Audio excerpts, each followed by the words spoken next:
తమిళనాడు ప్రభుత్వ ఏర్పాటుపై సస్పెన్స్ కొనసాగుతున్న వేళ టీవీకే చీఫ్ విజయ్ కీలక నిర్ణయం తీసుకున్నట్లు సమాచారం. పరిస్థితులు తమకు అనుకూలంగా లేకపోతే టీవీకే పార్టీకి చెందిన 107 మంది ఎమ్మెల్యేలతో మూకుమ్మడి రాజీనామా చేయించే యోచనలో విజయ్ ఉన్నట్లు తెలుస్తోంది. డీఎంకే, అన్నా డీఎంకే పార్టీలకు ప్రభుత్వ ఏర్పాటుకు గవర్నర్ అనుమతిస్తే విజయ్ రాజీనామా అస్త్రం వాడుతారని సమాచారం. డీఎంకే, అన్నా డీఎంకే పొత్తుపై ఇప్పటికే ఊహాగానాలు వినిపించాయి. బయట నుంచి అన్నా డీఎంకేకు మద్దతివ్వాలన్న యోచనలో డీఎంకే ఉన్నట్లు తెలుస్తోంది.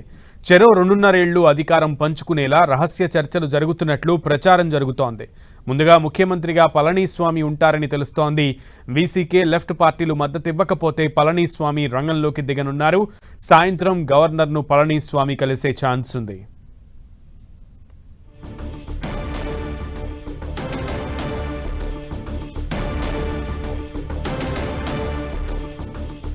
డీఎంకే, అన్నా డీఎంకేకు గవర్నర్ ఛాన్స్ ఇస్తే గనక టీవీకే తనతో పాటు గెలిచిన 107 మంది ఎమ్మెల్యేలు మొత్తం అందరినీ కూడా రాజీనామా చేయించే యోచనలో టీవీకే చీఫ్ విజయ్ ఉన్నట్లుగా తెలుస్తోంది. డీఎంకే, అన్నా డీఎంకే రెండూ కలిసి పొత్తుపై ఇప్పటికే తమిళనాడులో ఊహాగానాలు వినిపిస్తున్న క్రమంలో టీవీకే సంచలన నిర్ణయం తీసుకోబోతున్నట్లుగా తెలుస్తోంది.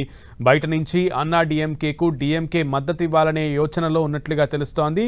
2.5 ఏళ్లు, చెరో 2.5 ఏళ్లు ప్రభుత్వ పరిపాలనని పంచుకుందాము అనే యోచనలో డీఎంకే, అన్నా డీఎంకే ఉన్నట్లుగా ఊహాగానాలు వినిపిస్తున్నాయి. ఈ నేపథ్యంలో చెరో 2.5 ఏళ్లు అధికారాన్ని పంచుకునేలా రహస్య చర్చలు జరుగుతున్నట్లుగా తెలుస్తోంది. ఇదంతా నిజమైతే సాయంత్రం పళనిస్వామి రంగంలోకి దిగబోతున్నారు. వీసీకే, లెఫ్ట్ పార్టీలు మద్దతు ఇవ్వకపోతే గనక పళనిస్వామి రంగంలోకి దిగి సాయంత్రం గవర్నర్ను కలవనున్నట్లుగా తెలుస్తోంది.